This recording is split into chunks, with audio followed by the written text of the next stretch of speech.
എനിക്ക് എന്നെക്കുറിച്ച് തോന്നിയിട്ടുള്ളത് പഴയ സിനിമകൾ കാണുമ്പോഴത്തേക്കും ദൈവമേ ഇത്ര വർഷമെങ്കിലും ഇത്തരം അബദ്ധങ്ങൾ ചെയ്തിട്ടും നിൽക്കാനുള്ള ഒരു വലിയൊരു ചാൻസ് പ്രേക്ഷകർ തന്നല്ലോ എന്നോർത്തിട്ടാണ്. ഞാൻ കുറച്ച് സിനിമയായിട്ടുള്ളൂ, സിനിമ വളരെ സീരിയസ് ആയിട്ട് കാണുകയും ഒരു കഥാപാത്രത്തിലേക്ക് ഇറങ്ങിക്കൊണ്ട് ആ കഥാപാത്രത്തെ ഉൾക്കൊണ്ട് ചെയ്യുകയൊക്കെ ചെയ്തിട്ട് കുറച്ച് സിനിമകളായിട്ടുള്ളൂ. പക്ഷെ അതുവരെയുള്ള എൻ്റെ അബദ്ധങ്ങൾക്ക് ജനങ്ങൾ കൂട്ടുനിന്നല്ലോ, അത് തന്നെ എൻ്റെ ഏറ്റവും വലിയൊരു സന്തോഷം. അതാണ് എൻ്റെ സ്ട്രെങ്ത്ത്. ഞാൻ തിരിച്ചറിയാൻ വൈകിപ്പോയി എന്ന് വേണമെങ്കിൽ പറയാം. ഞാൻ ഏകദേശം ഞാൻ പല ഇൻ്റർവ്യൂസിലും പറഞ്ഞിട്ടുള്ളതാണ്, കങ്കാരു മുതലൊക്കെയാണ് ഞാൻ സിനിമയെ വളരെയധികം സീരിയസ് ആയിട്ടൊക്കെ കണ്ടു തുടങ്ങിയത്. കാരണം കഥാപാത്രത്തിനകത്തേക്ക് നിന്നുകൊണ്ട് നമുക്ക് ചെയ്യാൻ പറ്റും എന്നുള്ളൊരു കോൺഫിഡൻസ് എനിക്ക് ആ സിനിമ മുതലാണ് കിട്ടിയത്. പക്ഷേ ഇന്നും ഞാൻ തെറ്റുകൾ ചെയ്തുകൊണ്ടേ ഇരിക്കുകയാണ്. ഞാൻ ജീവിതാവസാനം വരെ പെർഫെക്റ്റ് ആയിട്ടുള്ള ഒരു ആക്ടറായി മാറാൻ ഞാൻ ആഗ്രഹിക്കുന്നില്ല. പെർഫെക്റ്റായി എന്ന് തോന്നുന്നു അന്ന് ഫീൽഡ് വിടുക എന്നുള്ളതാണ്. അപ്പോൾ ഇന്നും തെറ്റുകൾ ചെയ്തുകൊണ്ടിരിക്കുക, എന്നാലേ തിരുത്താൻ പറ്റുള്ളൂ അല്ലേ. അപ്പോൾ ഓരോ സിനിമകളും ഓരോരോ തെറ്റുകൾ ഞാൻ ചെയ്യുന്നുണ്ട്. അത് ചിലപ്പോൾ പ്രേക്ഷകർക്ക് മനസ്സിലാവണം എന്നില്ല. പക്ഷെ ഞാൻ ഇരുന്ന് കാണുമ്പോഴത്തേക്കും ഞാൻ എൻ്റേതായ തെറ്റുകൾ ഞാൻ കണ്ടുപിടിക്കാറുണ്ട്. പക്ഷേ അത് അടുത്തതിലേക്ക് തിരുത്താൻ പറ്റില്ല, അതും ഞാൻ പറയും. കാരണം അടുത്ത സിനിമ, അടുത്ത കഥാപാത്രം വേറെയാണ്, അയാൾ ബിഹേവ് ചെയ്യുന്നത് വേറെ തരത്തിലാണ്.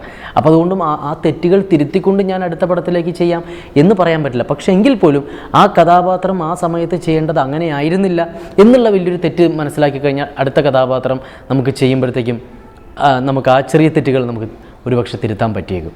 അത്രയും റിയാക്ട് ചെയ്യേണ്ട വന്നില്ല, അല്ലെങ്കിൽ ഇത്രയും റിയാക്ട് ചെയ്ത് ഓവറായി, അല്ലെങ്കിൽ റിയാക്ട് ചെയ്ത് കുറഞ്ഞുപോയി എന്നുള്ള ഒരു ചിന്തകളൊക്കെ ചിലപ്പോൾ വരാറുണ്ട്.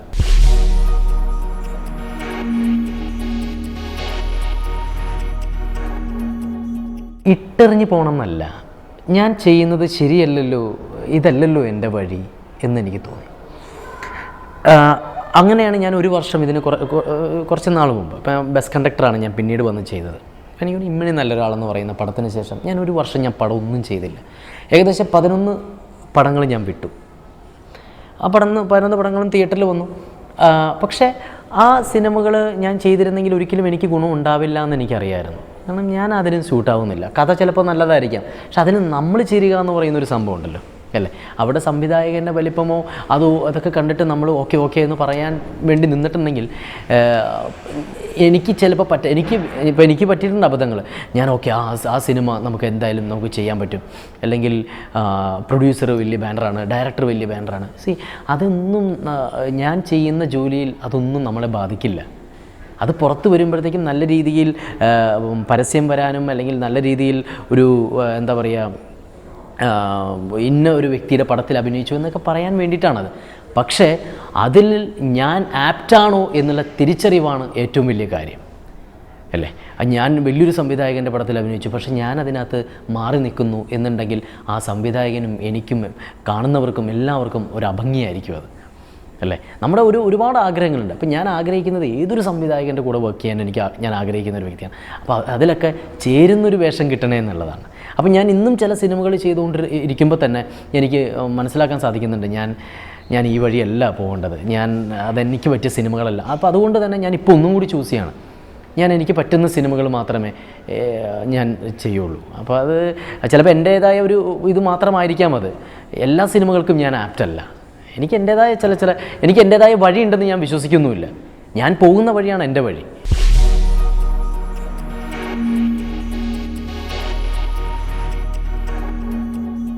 ഞാൻ എന്താണെന്നറിയോ, ഞാൻ എന്നെക്കുറിച്ച് അന്വേഷിക്കാൻ മറ്റുള്ളവരുടെ അടുത്ത് പോകില്ല.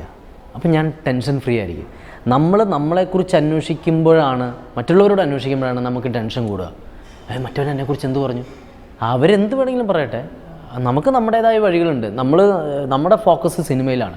ഞാൻ അതിനെക്കുറിച്ച് മാത്രമേ ചിന്തിക്കാറുള്ളൂ, എൻ്റെ കഥാപാത്രത്തെക്കുറിച്ച് മാത്രമേ ചിന്തിക്കാറുള്ളൂ. അല്ലാതെ മറ്റുള്ളവരെന്നെക്കുറിച്ച് എന്ത് പറഞ്ഞു, അല്ലെങ്കിൽ ഞാൻ എന്തെങ്കിലും പറഞ്ഞാൽ അവരെന്ത് വിചാരിക്കും എന്നോർത്തൊന്നും ഞാൻ ജീവിക്കാറില്ല. എനിക്ക് ഞാൻ ഒരാളെ ഹേർട്ട് ചെയ്യാൻ ഞാൻ പക്ഷേ ശ്രമിക്കാറില്ല. ഞാൻ മാക്സിമം ഒരു സിനിമ ഉണ്ടെങ്കിൽ ആ സിനിമയിൽ മാക്സിമം എന്താ പറയുക, നല്ല രീതിയിൽ തന്നെ ഞാൻ നിൽക്കാറുണ്ട്. അതാണ് എൻ്റെ ഫോക്കസ്. അല്ലാതെ മറ്റുള്ളവരുടെ കാര്യങ്ങൾ അന്വേഷിച്ചോ, അല്ലെങ്കിൽ എന്നെക്കുറിച്ച് മറ്റുള്ളവരെന്ത് പറയുന്നു എന്നോർത്ത് ഞാൻ പോകാറില്ല.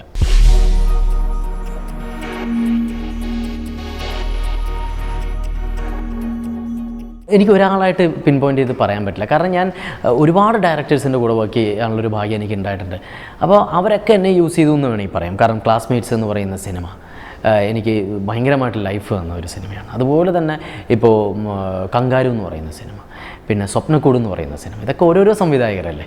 ഇപ്പോൾ VK പ്രകാശിൻ്റെ സിനിമ, സജി സുരേന്ദ്രൻ, അങ്ങനെ ഒരുപാട് പേര് ഈ പറഞ്ഞതുപോലെ നല്ല കഥാപാത്രങ്ങൾ കിട്ടുമ്പോഴാണ് എന്താ പറയുക ഒരു ചലഞ്ചിങ് ആയിട്ട് നമുക്ക് തോന്നുകയും നമ്മൾ ചെയ്യുകയും ചെയ്യുന്നത്. അപ്പോൾ ഇതൊരു എന്താ പറയുക, ഇതിലേക്ക് ഒരു സൗഹൃദമുണ്ട്. ഇപ്പോൾ VK പ്രകാശാണെങ്കിലും സജി സുരേന്ദ്രനാണെങ്കിലും ലാലു ചേട്ടനാണെങ്കിലും കമൽ സാറൊക്കെ ആയിട്ടുള്ള ഒരു സൗഹൃദമുള്ളതിൻ്റെ പേരിൽ അവർക്ക് ഈ കഥാപാത്രം അവൻ ചെയ്താൽ നന്നാവും, അല്ലെങ്കിൽ അവൻ സ്ഥിരം പോയിക്കൊണ്ടിരിക്കുന്ന വഴികളിൽ നിന്നും ഒരു വേറെ കഥാപാത്രമാണ്, അത് അവൻ ചെയ്താൽ നന്നാകുമെന്നുള്ള എന്നേക്കാൾ മുമ്പ് അവർ തിരിച്ചറിയുന്നതിലാണ് ഏറ്റവും വലിയൊരു കാര്യം. ക്ലാസ്മേറ്റ്സ് എന്ന് പറയുന്ന സിനിമ ഞാൻ ചെറിയൊരു വില്ലൻ ടച്ചുള്ള കഥാപാത്രം ചെയ്തുകൊണ്ടാണ് ആ ഒരു കോൺഫിഡൻസ് എനിക്ക് തന്നത് ലാൽ ജോസാണ് അല്ലേ. അപ്പോൾ ലാലുച്ചേട്ടൻ അങ്ങനെ ഒരു കഥാപാത്രം തന്നതുകൊണ്ടാണ് ഞാൻ പിന്നെ വില്ലൻ വേഷങ്ങൾ എനിക്ക് ചെയ്യാൻ പറ്റുമെന്ന് ഞാൻ പോലും തിരിച്ചറിഞ്ഞത്. അപ്പോൾ അവരുടെ തിരിച്ചറിവുകൾക്ക് മുന്നിൽ നമ്മുടെ തിരിച്ചറിവുകളൊന്നുമല്ല.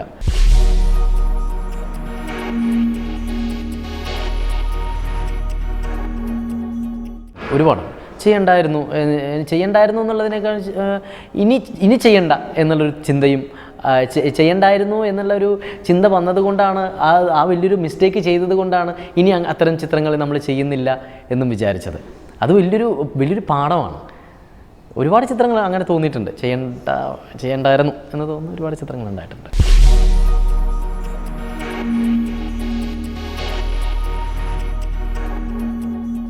ഇപ്പോൾ സംവിധായകനാണെങ്കിലും സ്ക്രിപ്റ്റ് റൈറ്റർ ആണെങ്കിലും ഞാൻ ഒരു സിനിമ സെലക്ട് ചെയ്യുമ്പോൾ, അല്ലെങ്കിൽ ഇപ്പോൾ അവരുടെ മനസ്സിൽ, ഇപ്പോൾ സംവിധായകൻ്റെ മനസ്സിൽ 100 കൂട്ടം കാര്യങ്ങളുണ്ടാവും അല്ലേ. അതുപോലെ തന്നെ റൈറ്ററുടെ മനസ്സിലും ഉണ്ടാവും. കാരണം എല്ലാ കഥാപാത്രങ്ങളും അദ്ദേഹത്തിൻ്റെ മനസ്സിലുണ്ടാവും, റൈറ്ററുടെയും ഡയറക്ടറുടെയും. എൻ്റെ മനസ്സിൽ ഈ ഒരു കഥാപാത്രം മാത്രമേ ഉള്ളൂ അല്ലേ, ഇത് മാത്രം എൻ്റെ മനസ്സിൽ ചിന്തയുള്ളൂ. അപ്പോൾ അതുകൊണ്ട് എനിക്ക് ചിലപ്പോൾ അവർ ചിന്തിക്കുന്നതിനേക്കാൾ ഒരു പടിയെങ്കിലും എനിക്ക് മേളിൽ ചിന്തിക്കാൻ പറ്റും. കാരണം അവർക്ക് ഡെയിലി ഇത്രയധികം കാര്യങ്ങൾ ചിന്തിക്കണം, എനിക്കിത് മാത്രം ചിന്തിച്ചാൽ മതി. അപ്പോൾ എന്തെങ്കിലും ഉണ്ടെന്നുണ്ടെങ്കിൽ ഞാൻ അവരോട് സജഷൻ ഞാൻ പറയാറുണ്ട്. സാർ ഇപ്പോഴുള്ള അയാളുടെ മാനസികാവസ്ഥ വെച്ച് അയാൾ ഇങ്ങനെയും കൂടി പെരുമാറില്ലേ, ഓൾറെഡി സ്ക്രിപ്റ്റിലുണ്ടാവും പക്ഷേ അയാൾ ഇങ്ങനെയും കൂടി ചെയ്യില്ലേ എന്ന് പറഞ്ഞ് അത് ശരിയാണല്ലോ എന്ന് പറയും. അല്ലെങ്കിൽ ഞാൻ ഇങ്ങനെ ചെയ്തോട്ടെ എന്ന് വെച്ചാൽ അത് വേണ്ട, കാരണം അയാൾക്ക് ഇത് കഴിഞ്ഞാൽ ഇങ്ങനൊരു അവസ്ഥയുണ്ടല്ലോ, അതുകൊണ്ട് ഇപ്പോൾ അത് വേണ്ട എന്ന് ഈ കൂട്ടായ നല്ല സൗഹൃദങ്ങൾ ഉണ്ടെങ്കിൽ മാത്രമേ നമുക്ക് എല്ലാ കാര്യങ്ങളും പറയാൻ പറ്റുള്ളൂ. സംവിധായകൻ്റെ ഒരു കസേരയിലും ഒരു ആർട്ടിസ്റ്റ് ക്യാരവനിലും മാത്രം ഇരിക്കുന്ന ഒരു സൗഹൃദമാണെങ്കിൽ ഒന്നും കോൺട്രിബ്യൂട്ട് ചെയ്യാൻ പറ്റില്ല. അപ്പോൾ ഇങ്ങനെയുള്ളൊരു സൗഹൃദമുള്ളതിൻ്റെ പേരിൽ നമുക്ക് ഒരുപാട് കാര്യങ്ങൾ നമുക്ക് ഇംപ്ലിമെൻറ്റ് ചെയ്യാൻ പറ്റും എന്നാണ് എനിക്ക് തോന്നിയിട്ടുള്ളത്.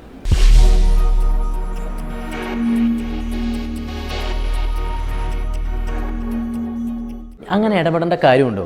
എന്നെ നിയന്ത്രിക്കുന്ന സംവിധായകൻ്റെ കൂടെ വർക്ക് ചെയ്യാനാണ് എനിക്ക് ആഗ്രഹം. എൻ്റെ കീഴിൽ നിൽക്കുന്ന സംവിധായകനോട് ഞാൻ വർക്ക് ചെയ്യില്ല. കാരണം ഞാൻ വിശ്വസിക്കുന്നത് എന്നേക്കാൾ കുറച്ച് എന്താ പറയുക, സിനിമയെ ഒരുപാട് സ്നേഹിക്കുന്ന, സിനിമയെ വ്യക്തമായി അറിയാവുന്ന സംവിധായകൻ്റെ കൂടെ വർക്ക് ചെയ്യാനാണ് എനിക്കിഷ്ടം. അല്ലാതെ പോയി കഴിഞ്ഞാണെങ്കിൽ നമ്മുടെ ഫുൾ എനർജി പോവും അല്ലേ. എനിക്ക് എന്താ പറയുക, ഒരു അദ്ദേഹത്തിൻ്റെ നിയന്ത്രണത്തിൽ നിൽക്കുന്ന ഒരു ആക്ടറായിരിക്കണം ഞാൻ പോകുമ്പോൾ ഞാൻ വെള്ള പേപ്പറായിട്ടായിരിക്കും പോവുക, പുള്ളി വരച്ചിടട്ടെ. അല്ല ഞാൻ ഫുൾ എനിക്കെല്ലാം അറിയാമെന്നുള്ള ആറ്റിറ്റ്യൂഡോടുകൂടി പോയി കഴിഞ്ഞാണെങ്കിൽ ഒന്നും നമുക്ക് ആ സിനിമയ്ക്ക് ഗുണം ചെയ്യില്ല എന്ന് തന്നെയാണ് എൻ്റെ ഒരു വിശ്വാസം. നമ്മളങ്ങനെ ഇടപെടാൻ പോകേണ്ട കാര്യമില്ല. എന്തിനാണ് ഇടപെടുന്നത്? അദ്ദേഹത്തിന് വ്യക്തമായ ഒരു ഐഡിയ ഉള്ളതുകൊണ്ടല്ലേ സംവിധാനത്തിലേക്ക് വന്നിട്ടുള്ളത്. അതുപോലെ തന്നെ റൈറ്റർ അല്ലേ, നമുക്ക് നമ്മുടേതായ സജഷൻസ് പറയാം, അത് തീർച്ചയായിട്ടും ഞാൻ പറയും.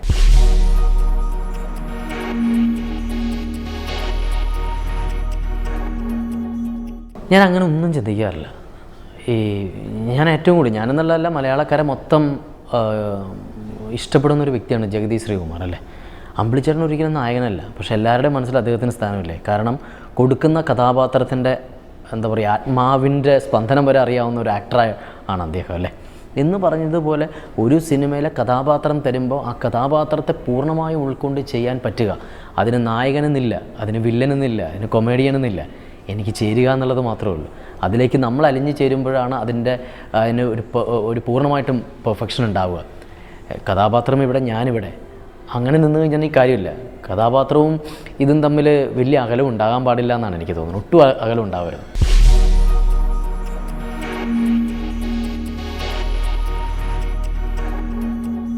അങ്ങനെ ഉണ്ടെങ്കിൽ തന്നെ ഒരാൾക്ക് അയാളോട് വിശ്വാസമുണ്ടെങ്കിൽ ഒരവസരത്തിന് വേണ്ടി മണിയടിക്കേണ്ട കാര്യമില്ല എന്നാണ് എനിക്ക് തോന്നുന്നത്. ആ വിശ്വാസമില്ലാത്തത് കൊണ്ടാണ് ആ മണിയടിക്കാൻ പോകുന്നത്. തൽക്കാലം എനിക്ക് എന്നോട് വിശ്വാസമുണ്ട്.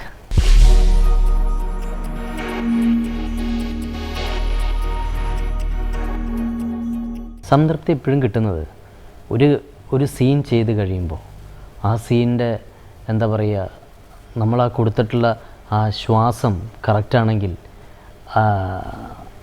അല്ലെങ്കിൽ ആ വിശ്വാസം കറക്റ്റാണെങ്കിൽ, ഈ ശ്വാസം കറക്റ്റാകുമ്പോഴാണല്ലോ വിശ്വാസം വരിക, വിശ്വാസം കറക്റ്റാകുമ്പോഴാണ് ശ്വാസം കറക്റ്റാവുക, അപ്പോഴാണ് ആശ്വാസമാകുക. അപ്പോൾ ഇത് ഞാനൊരു സീൻ ചെയ്ത് കഴിയുമ്പോൾ ആ സംതൃപ്തി കിട്ടുമ്പോഴാണ് ഞാൻ ഏറ്റവും കൂടുതൽ സാറ്റിസ്ഫൈഡ് ആകുന്നത്. അല്ലാതെ പൈസ എണ്ണി മേടിക്കുമ്പോൾ മാത്രമല്ല.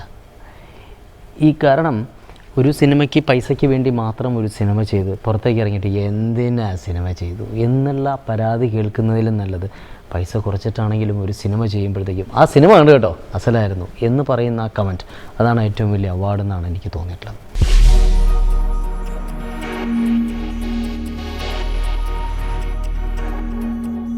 ഈ ചോദ്യത്തിൽ 2 കാര്യങ്ങൾ പറയാനുള്ളത്. ഒന്ന്, തിരക്കുള്ള നടൻ തിരക്കുള്ള, ഞാൻ ഒരിക്കലും തിരക്കുള്ള നടനേ അല്ല, അങ്ങനെ തിരക്കുള്ള നടനാവാൻ ആഗ്രഹിക്കുന്നുമില്ല. കാരണം ഒരു സിനിമ കഴിഞ്ഞ് ഞാനൊരു 10-15 അല്ലെങ്കിൽ ഒരു മാസം കഴിഞ്ഞിട്ടൊക്കെ ഞാനിപ്പോൾ അടുത്ത പടം ഞാൻ ചെയ്യാറില്ല. കണ്ടിന്യൂസ് ആയിട്ട് ഞാൻ പടങ്ങൾ ഞാൻ ചെയ്യുന്നുമില്ല. അതൊന്ന്. പിന്നെ രണ്ടാമതായിട്ട് പറയാനുള്ളത്, ഞാൻ പറഞ്ഞല്ലോ ഞാൻ എന്നെക്കുറിച്ച് അന്വേഷിക്കാൻ പോകാറില്ല. അങ്ങനെ പോകുമ്പോഴാണ് നമുക്ക് ടെൻഷൻ ഉണ്ടാവുക.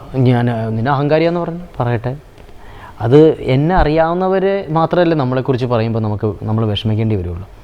ആ വിഷമിക്കേണ്ടി വരുന്നത് നമ്മളങ്ങനെ അയാളോട് പ്രവർത്തിച്ചിട്ടുമായിരിക്കും അല്ലേ. അപ്പോൾ മറ്റുള്ളവരെന്ത് പറയുന്നു എന്നുള്ളതിനെക്കുറിച്ച് ഞാൻ ബോധർ ചെയ്യാറേ ഇല്ല.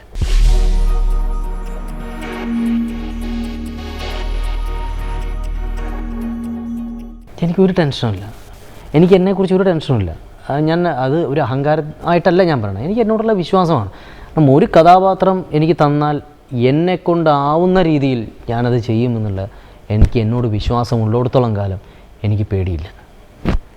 പേടി വരുമ്പോഴാണ് വലിയ കുഴപ്പം. പേടി വരുന്നതൊക്കെ ആത്മവിശ്വാസക്കുറവാണ് എന്ന് വിശ്വസിക്കുന്ന ഒരുത്തനാണ് ഞാൻ.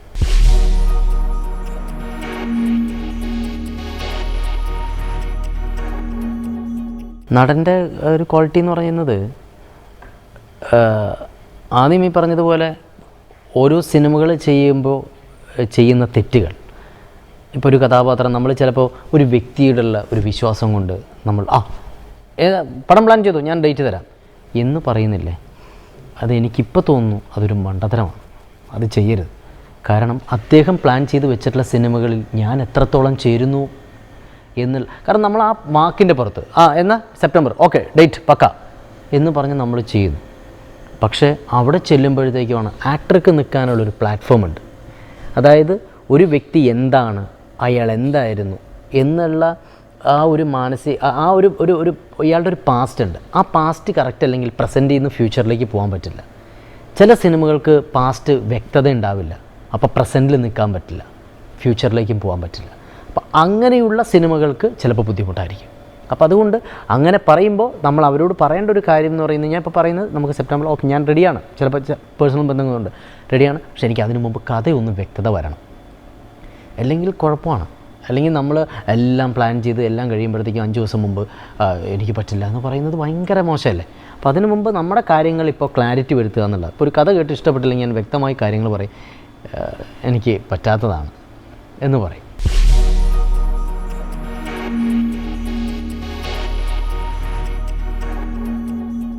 ഞാൻ ചോദിക്കട്ടെ, പരിമിതി എന്ന് പറയുന്നൊരു സംഭവം എല്ലാവർക്കും ഉള്ളതാണ്. വലിയൊരു ഷോറൂമിൽ, ഷർട്ടിൻ്റെ വലിയൊരു ഷോറൂമിൽ, വില കൂടിയ ഷർട്ടിൻ്റെ ഷോറൂമിൽ പോകുന്നു. അവിടെ വെച്ചിട്ടുള്ളത് എല്ലാം ഗംഭീരമായിട്ടുള്ള ഷർട്ടായിരിക്കുള്ളൂ, എല്ലാം 10,000 അബവുള്ള ഷർട്ടുകളാണെന്ന് വെച്ചോളൂ. അത് നമ്മൾ എടുക്കുന്നത് M സൈസോ L സൈസോ ആയിരിക്കും. നമ്മൾ എന്തുകൊണ്ടാണ് പോയിട്ട് XXL എടുക്കാത്തത്? നമുക്ക് പരിമിതി ഉള്ളതുകൊണ്ടാണ് അല്ലേ. ഇതുപോലെ തന്നെയാണ് കഥാപാത്രത്തിൻ്റെ കാര്യം. നമുക്ക് ചേരുന്നത് ചിലപ്പോൾ M ഓ L ഓ ആയിരിക്കും, അത് സ്വയം തിരിച്ചറിയണം. അല്ലെങ്കിൽ വീട്ടിൽ കൊണ്ടുവരുമ്പോഴായിരിക്കും ഇട്ട് നോക്കുമ്പോൾ ഭയങ്കര ലൂസായിരിക്കും. അപ്പോൾ എനിക്ക് തിരിച്ചറിവുകളുണ്ട്, എനിക്ക് ചേരുന്ന വസ്ത്രം ഇതാണ്. കാരണം കഥ കേൾക്കുമ്പോഴത്തേക്കും എനിക്കതിലൂടെ സഞ്ചരിക്കാൻ പറ്റുന്നുണ്ടോ എന്നെനിക്കറിയാൻ പറ്റണം അല്ലേ. അതല്ലാന്നുണ്ടെങ്കിൽ പിന്നെ കാര്യമില്ല. അയ്യോ ദൈവമേ നല്ല ഡയറക്ടറാണല്ലോ, നല്ലൊരു പ്രൊഡ്യൂസറാണല്ലോ, നല്ലൊരു അവസരമാണല്ലോ, അത് വിടണ്ട എന്നും പറഞ്ഞ് കയറി ചെയ്യുമ്പോഴാണ് ഡയറക്ടർക്ക് മനസ്സിലാകുക അത് ശരി ഇവനെ ഏൽപ്പിക്കണ്ടായിരുന്നു, പണി കിട്ടി എന്ന് വിചാരിക്കുന്നത്. അപ്പോൾ ആദ്യം നമ്മൾ തിരിച്ചറിയണം ഇത് നമുക്ക് പറ്റുന്നതാണോ. കഥാപാത്രത്തിൻ്റെ കാര്യമാണ് ഞാൻ പറഞ്ഞത്.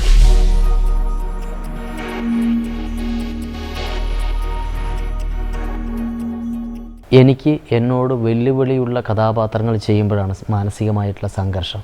മുന്നിൽ നിൽക്കുന്ന വ്യക്തികൾ നമ്മളെ ബാധിക്കില്ല. എനിക്ക് മുന്നിൽ നിൽക്കുന്നത് ഇപ്പം ഞാൻ നോക്കുന്നത് മമ്മൂക്കയുടെ, ലാലേട്ടൻ്റെ അല്ലെങ്കിൽ അവരുടെ കണ്ണുകളാണെന്ന് ഞാൻ തിരിച്ചറിഞ്ഞാൽ പോയി. അതെൻ്റെ കുഴപ്പം കൊണ്ട് മാത്രമാണ്. എൻ്റെ മുന്നിൽ നിൽക്കുന്നത് രവിയുടെ കണ്ണുകളാണ് അല്ലെങ്കിൽ ആ കഥാപാത്രത്തിൻ്റെ കണ്ണുകളാണെന്ന് വിശ്വസിച്ചുകൊണ്ട് മാത്രമേ എനിക്ക് ചെയ്യാൻ പറ്റുള്ളൂ. മറ്റുള്ളവരാണ്, മമ്മൂക്കയാണ് എൻ്റെ മുന്നിൽ നിൽക്കുന്നത്, ലാലേട്ടനാണെന്ന് തോന്നിയാൽ ഞാൻ കഥാപാത്രത്തിലേക്ക് പോയിട്ടില്ല എന്നാണ് എൻ്റെ അർത്ഥം. ഞാൻ എന്നിൽ തന്നെ നിൽക്കുകയാണ്. അതുകൊണ്ടാണല്ലോ എനിക്ക് അയാളായിട്ട് തോന്നണേ. എനിക്ക് കഥാപാത്രമായിട്ട് തോന്നണം എന്നുണ്ടെങ്കിൽ ഞാൻ അതിലേക്ക് ഇറങ്ങണം, ഞാൻ എൻ്റെ കഥാപാത്രത്തിലേക്ക് ഇറങ്ങണം. അപ്പോൾ അതുകൊണ്ട് മുന്നിൽ നിൽക്കുന്ന ആളുകൾ എന്നെ സംബന്ധിച്ച് പ്രശ്നമേ അല്ല. എനിക്ക് എൻ്റെ കഥാപാത്രത്തിൻ്റെ മാനസിക സംഘർഷം എന്താണോ അതാണ് എന്നെ ബാധിക്കേണ്ടത്. അല്ലാതെ മുന്നിൽ നിൽക്കുന്ന വ്യക്തികളോ ക്യാമറയ്ക്ക് മുന്നിൽ നിൽക്കുന്ന സംവിധായകനോ കൂടെ നിൽക്കുന്ന ആക്ടേഴ്സോ അല്ല.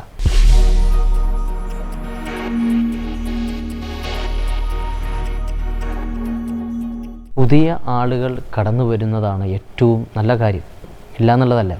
ഇവിടെ നിലനിൽക്കാൻ പറ്റുന്നത് പുതിയ ആളുകൾക്കോ പഴയ ആളുകൾക്കോ എന്നുള്ളതല്ല.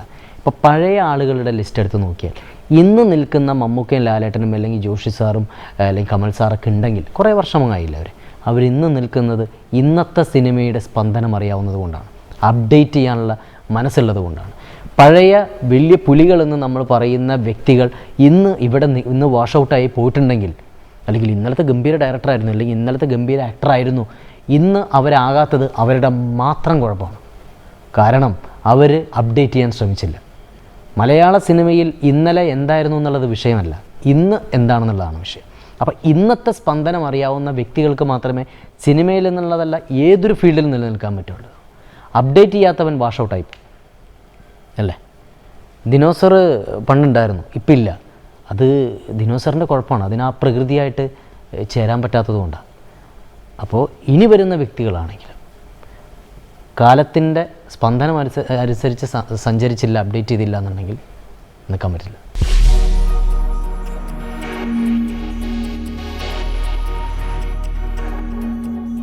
എനിക്ക് എനർജി കിട്ടുന്നത് ഇന്നിറങ്ങിയ സിനിമകളിലെ അല്ലെങ്കിൽ പുതിയൊരു വ്യക്തി വന്ന് ചെയ്യുന്ന അല്ലെങ്കിൽ നമ്മൾ യൂട്യൂബിൽ സെർച്ച് ചെയ്യുമ്പോൾ കാണുന്ന ഒരു പാട്ടിൽ നിന്നും ചിലപ്പോൾ എനിക്ക് എനർജി കിട്ടും.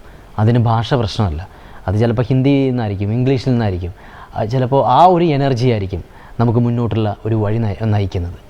ചിലപ്പോൾ ചില വ്യക്തികളിലെ ആയിരിക്കും അത്. ചിലപ്പോൾ നമ്മൾ വേറെ എവിടെയെങ്കിലും എന്ന് കാണുമ്പോഴത്തേക്കും ഒരു ഹോട്ടലിൽ ചെന്നിരിക്കുമ്പോഴത്തേക്കും ഞാൻ കാണുന്ന ഒരു ഭാര്യയും ഭർത്താവിൽ നിന്നായിരിക്കും നമുക്ക് ഒരു എനർജി കിട്ടുക. ദൈവമേ, അവരുടെ ഭാര്യയെ സ്നേഹിക്കും നോക്കും, കുട്ടികളെ സ്നേഹിക്കുമെന്ന് നോക്കും, അതിൽ നിന്നും നമുക്ക് എനർജി കിട്ടും. അപ്പോൾ നമ്മുടെ മുന്നിൽ ഒരുപാട് എനർജി തരാൻ പറ്റുന്ന പോസിറ്റീവായിട്ടുള്ള ആളുകളുണ്ട്, അവരെ കണ്ടെത്തുക. ഞാൻ നെഗറ്റീവായിട്ടുള്ള സൗഹൃദങ്ങളോടോ നെഗറ്റീവായിട്ടുള്ള ടോക്കിനോടോ എനിക്ക് തീരെ താല്പര്യമില്ല. എനിക്ക് വളരെ പോസിറ്റീവായിട്ട് സംസാരിക്കുന്ന വ്യക്തികളുമായിട്ട് മാത്രം സൗഹൃദം കൂടാനേ എനിക്ക് താല്പര്യമുള്ളൂ. അല്ലെങ്കിൽ 5 മിനിറ്റ് കൂടെ എനിക്ക് അവരുടെ കൂടെ ഇരിക്കാൻ പറ്റില്ല. കാരണം ഞാൻ എല്ലാത്തിനും ഞാൻ പോസിറ്റീവായിട്ട് മാത്രം കാണുന്ന ഒരു വ്യക്തിയാണ്.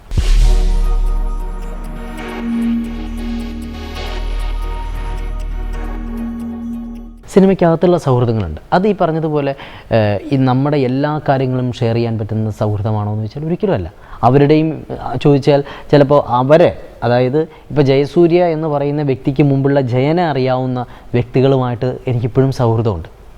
പക്ഷേ ഈ പറഞ്ഞതുപോലെ അത് ആരുടെയും തെറ്റല്ല കേട്ടോ. ഇപ്പോൾ സിനിമ ഒരു 10-35 ദിവസം സംഭവിക്കുന്നത്, ആ 35 ദിവസം കഴിഞ്ഞാൽ അവർ അടുത്ത ലൊക്കേഷനിലേക്ക് പോകുമ്പോഴത്തേക്കും അവർ ഫുൾ ടൈം അവരുടെ കൂടെ തന്നെയായിരിക്കും. അത് അതിൻ്റെ ഇടയ്ക്ക് മൊബൈൽ എടുത്തിട്ട് ചിലപ്പോൾ സംസാരിക്കാൻ പറ്റില്ല. അപ്പം എനിക്ക് ഇപ്പോൾ പറഞ്ഞതുപോലെ അജണ്ടകളില്ലാത്ത സൗഹൃദം ഇപ്പം ഞാനും മേനോനായിട്ടുണ്ട്. നീ ഇന്ന് എന്നെ വിളിച്ചില്ല എന്ന് പറഞ്ഞ് പരാതി പറയുന്ന സൗഹൃദമല്ല. എനിക്ക് തോന്നുമ്പോൾ ഞാൻ വിളിക്കും, അവൻ തോന്നുമ്പോൾ അവൻ എന്നെ വിളിക്കും. അപ്പം അങ്ങനെയുള്ള സൗഹൃദങ്ങൾ, എനിക്ക് നല്ല സൗഹൃദങ്ങൾ എനിക്ക് മലയാള സിനിമയിലുണ്ട്. ഡയറക്ടേഴ്സായിട്ടുണ്ട്, പ്രൊഡ്യൂസേഴ്സായിട്ടുണ്ട്, എല്ലാവരുമായിട്ടുണ്ട്.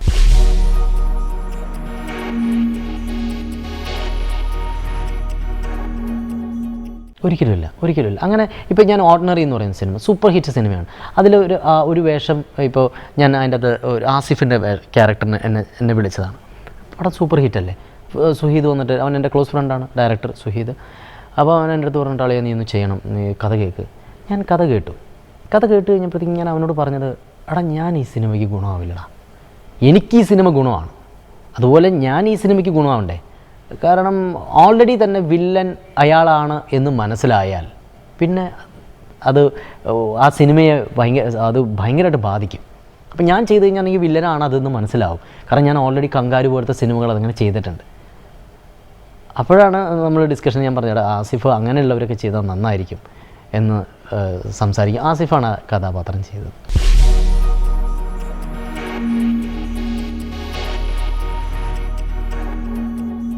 അയ്യോ, എൻ്റെ മുന്നിൽ നിൽക്കുന്ന വ്യക്തികൾ ഞാൻ ഇപ്പോഴും പറയുന്നു, എന്താണെന്നറിയോ, ആ വ്യക്തിയല്ല അവിടെ, ആ വ്യക്തിയല്ല.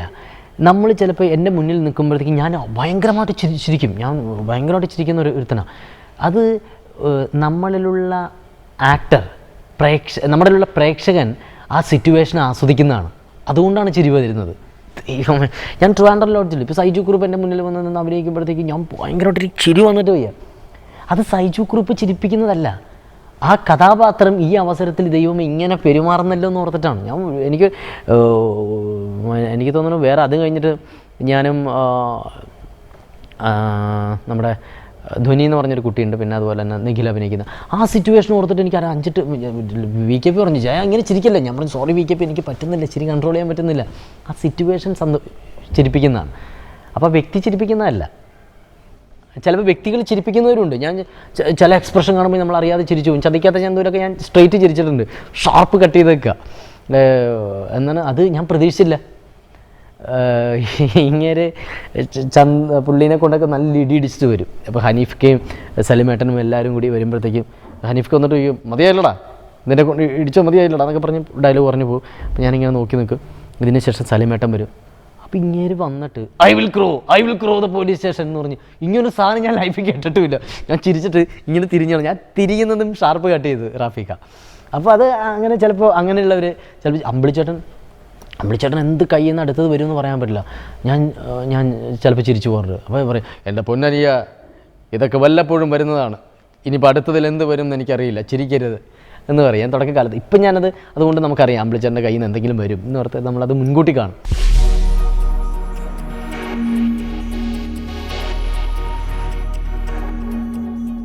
രണ്ടിലും സുഹൃത്തുക്കളുണ്ടെന്നുള്ളതാണ്. രണ്ടിലും സുഹൃത്തുണ്ട്. ഭർത്താവിലും നല്ലൊരു സുഹൃത്തുണ്ട്, അച്ഛനിലും നല്ല സുഹൃത്തുണ്ട്. അതാണ് ഏറ്റവും നല്ലതെന്നാണ് എനിക്ക് തോന്നിയിട്ടുള്ളത്. ഒരു ഭർത്താവാണ് പഴയ ഒരു കൺസെപ്റ്റ്, ആ കൺസെപ്റ്റൊക്കെ പോയി എന്ന് എനിക്ക് തോന്നുന്നു. ഞാനും വൈഫും തമ്മിൽ ഭയങ്കര നല്ല സൗഹൃദത്തിലാണ്. ഞാനും മോനും അവൻ്റെ ക്ലോസ് ഫ്രണ്ട് ആരാന്ന് വെച്ചിട്ടുണ്ടെങ്കിൽ ഇപ്പോൾ ദൈവാനുഗ്രഹം കൊണ്ട് ഞാനെന്ന് പറയുന്നുണ്ട്. അത് ജീവിതാവസാനം വരെ അങ്ങനെ തന്നെ പറയാനുള്ള ഭാഗ്യം എനിക്ക് ഉണ്ടാവട്ടെ, അങ്ങനെയുള്ള അവസരങ്ങൾ ഞാനുണ്ടാക്കട്ടെ. അവരുടെ ജീവിതത്തിലെ നല്ല മുഹൂർത്തങ്ങൾ, ആ മുഹൂർത്തങ്ങളിൽ ഞാൻ ഉണ്ടാവണം എന്നെനിക്ക് നിർബന്ധമുണ്ട്. അവരുടെ അടുത്ത് നാളെ സ്വീറ്റ് മെമ്മറീസ് എന്തൊക്കെയാണെന്ന് അവർ തന്നെ ഇരുന്ന് ആലോചിക്കുമ്പോഴോ വേറൊരു വ്യക്തിയായിട്ടിരുന്ന് ഷെയർ ചെയ്യുമ്പോഴോ അതിലൊക്കെ അച്ഛൻ്റെ പ്രസൻസ് ഉണ്ടാവണം എന്ന് ഞാൻ ആഗ്രഹിക്കുന്നുണ്ട്. നമ്മളെല്ലാവരും പറയുന്ന ഒരു കാര്യമുണ്ട്, അവർക്ക് വേണ്ടിയിട്ടാണ് ജീവിക്കുന്നതെന്നും പറഞ്ഞ് നമ്മൾ തിരക്കുകളിലേക്ക് പോകാറുണ്ട്. അവരെ മറന്നിട്ട് കാശ് ഉണ്ടാക്കുക എന്നുള്ള ലക്ഷ്യത്തോടു കൂടി മാത്രം പോയാൽ പിന്നെ എന്താണ് അവർക്ക് വേണ്ടി ജീവിക്കുന്നത് എന്ന് പറയുന്നതിലർത്ഥം അല്ലേ? അപ്പോൾ അവർക്ക് വേണ്ടി ജീവിക്കുകയാണെന്നുണ്ടെങ്കിൽ ആ ഒരു പ്രസൻസ് അവരിൽ ഫീൽ ചെയ്യിക്കണ്ടേ? അപ്പം അങ്ങനെയുള്ള മുഹൂർത്തങ്ങൾ ഒരിക്കലും ഞാൻ ഇപ്പം എൻ്റെ മോൻ്റെ സ്കൂളിൽ ചേർക്കാനും അവനെ കൊണ്ടുപോകാനും അവനെ കൊണ്ടുവരാനും ഞാനുള്ള സമയത്തൊക്കെ ഞാൻ പോവും. എൻ്റെ ഫാമിലിയുടെ കൂടെ തന്നെ ഞാൻ മാക്സിമം ഞാൻ സ്പെൻഡ് ചെയ്യാറുണ്ട്. അങ്ങനെ തിരക്ക് പിടിച്ച് എനിക്ക് പോകണമെന്ന് ആഗ്രഹമില്ല അവരെ വിട്ടിട്ട്.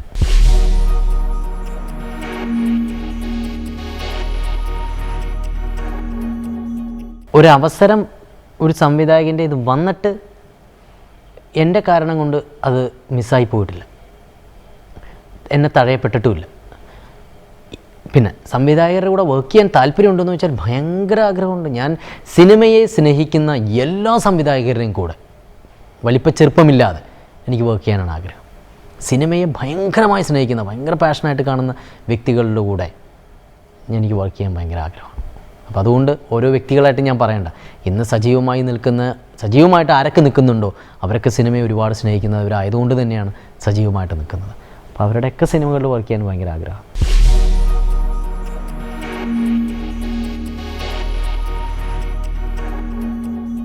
എന്താണെന്നറിയോ, അത് പതറിപ്പോയ സംഭവമാണോ? ഞാൻ ഈ സിനിമയിലേക്ക് വരാൻ വേണ്ടിയിട്ട് ഒരുപാട് പേരുടെ അടുത്ത് പോയി എന്ന് വീണ്ടും പറയാമെന്ന് മാത്രമേ ഉള്ളൂ. പക്ഷേ അതെല്ലാം ഇവിടെ എത്താൻ വേണ്ടി തന്നെ ആയിരുന്നില്ലേ? ഒരു ജോലി കിട്ടാൻ വേണ്ടി ഒരുപാട് ഈ പറഞ്ഞ പോലെ ആ ജോലിക്ക് വേണ്ടി ശ്രമിക്കുന്നത്, അതിനെ കഷ്ടപ്പാടെന്ന് പറയാൻ ഞാൻ ആഗ്രഹിക്കുന്നില്ല. എൻ്റെ ആ ശ്രമങ്ങളിലൂടെ പോകുമ്പോഴത്തേക്കും ഒരുപാട് കാര്യങ്ങൾ അനുഭവിക്കാൻ പറ്റിയിട്ടുണ്ട്. അതെല്ലാം തന്നെയാണ് ഞാൻ ഇന്ന് ഇവിടെ നിൽക്കാനുള്ള കാരണം. ലോട്ടറി അടിച്ച് കിട്ടുന്ന കാശ് കയ്യിലിരിക്കില്ല എന്നാണ് പറയുക. നമ്മൾ കഷ്ടപ്പെട്ടുണ്ടാക്കുന്ന കാശ് എപ്പോഴും നമുക്ക് കയ്യിലിരിക്കും എന്ന് പറഞ്ഞതുപോലെ, അങ്ങനെയുള്ള കുറേ ഈ പറഞ്ഞതുപോലെ ഇങ്ങനെയുള്ള ശ്രമങ്ങൾ ഉള്ളതിൻ്റെ പേരിലാണ്, അങ്ങനെയുള്ളൊരു പെയിൻ ഉള്ളതിൻ്റെ പേരിലാണ് ഞാനിപ്പോൾ എനിക്ക് ഈ സിനിമയ്ക്ക് രുചി തോന്നുന്നതും അത് ഞാൻ എന്താ പറയുക കളയാതെ പൊന്നുപോലെ സൂക്ഷിക്കുന്നതും അതിനുവേണ്ടി സിനിമയ്ക്ക് വേണ്ടി ഓരോ ദിവസങ്ങളും ഈ പറഞ്ഞതുപോലെ നല്ല കഥാപാത്രങ്ങൾക്ക് വേണ്ടി അല്ലെങ്കിൽ ആ കഥാപാത്രം എത്ര നന്നാക്കാൻ പറ്റും എന്നുള്ളൊക്കെ ശ്രമങ്ങൾ. ദൈവമേ, ഞാൻ ഇന്നലെ നടന്നത് ഇങ്ങനെയാണല്ലോ എന്നുള്ള പൂർണ്ണമായ ചിന്ത. ഞാൻ ഒന്നും അല്ലാതിരുന്ന സമയത്തും അന്ന് സിനിമ എന്നിൽ നിന്ന് ഒരുപാട് ദൂരെയായിരുന്നു അല്ലേ. ഇന്ന് 10 പേര് എന്നെ തിരിച്ചറിയുന്നുണ്ടെങ്കിൽ ഈ സിനിമ മാത്രമാണെന്ന് എനിക്ക് എല്ലാം തന്നിട്ടുള്ളത്. അപ്പോൾ സിനിമയെ ചതിച്ചുകൊണ്ട് ഒരു കാര്യം ഞാൻ എൻ്റെ ജീവിതത്തിൽ ചെയ്യില്ല.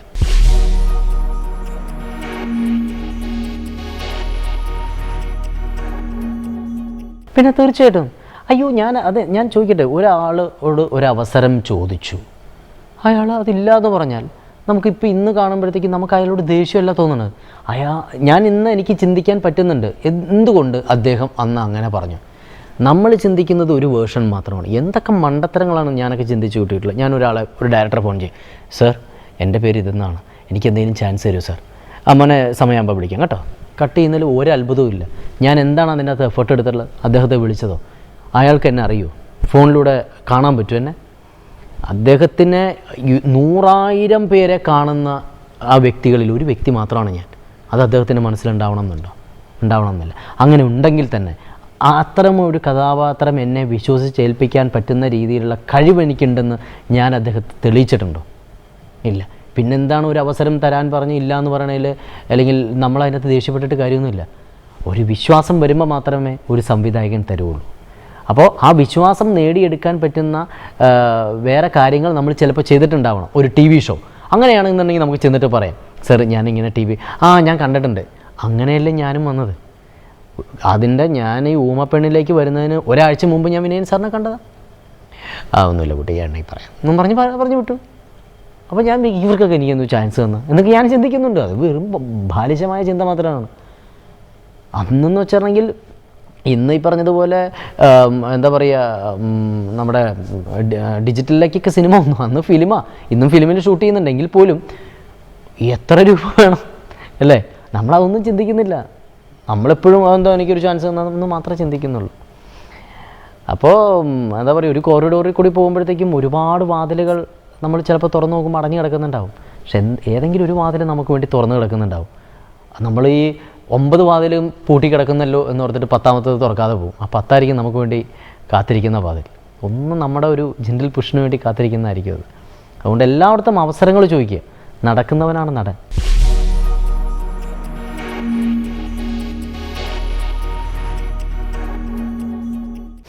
ഇങ്ങോട്ട് എത്തിയില്ലായിരുന്നെങ്കിൽ ഈ ചോദ്യത്തിൻ്റെ ഉത്തരം ഉണ്ടാവില്ലായിരുന്നു. ഞാൻ ഇവിടെ തന്നെ ഉണ്ടാകുമായിരുന്നു, കലാരംഗത്ത് തന്നെ ഉണ്ടാകുമായിരുന്നു.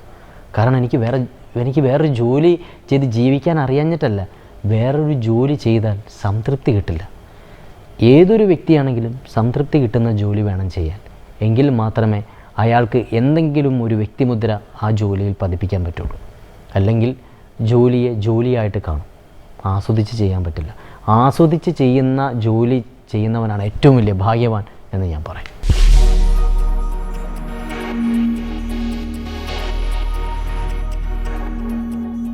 ജയസൂര്യ എന്ന് പറയുന്ന നടൻ്റെ പൊട്ടൻഷ്യൽ എനിക്ക് ഇന്നും അറിയില്ല. നമ്മുടെ കഴിവുകൾ നമ്മൾ തിരിച്ചറിഞ്ഞാൽ പിന്നെ പോയി. നമ്മുടെ കഴിവുകൾ അനന്തമാണ്, നമുക്കറിയില്ല. ഇനിയും ഒരുപാട് കഥാപാത്രങ്ങൾ ചെയ്യാനുണ്ട്. അപ്പോൾ അതിൻ്റെ ഒരു അന്വേഷണത്തിൽ കൂടിയാണ് ഞാൻ. പിന്നെ വ്യക്തി എന്നുള്ള കാര്യം പറയാനാണെങ്കിൽ ഈ പറഞ്ഞതുപോലെ ഓരോ ദിവസവും ഓരോ ചെറിയ തെറ്റുകൾ ചെയ്ത് പിറ്റേ ദിവസം തിരുത്താൻ ആഗ്രഹിക്കുന്ന ഒരു കൂട്ടുകാരൻ, ഒരു ഗൃഹനാഥൻ, ഒരു സിനിമാ നടൻ എല്ലാമാണ്. അത്രമാത്രം സാധാരണ വ്യക്തികൾക്കുള്ള എല്ലാ ഫീലിങ്സുമുള്ള ഒരു സാധാരണക്കാരൻ മാത്രം.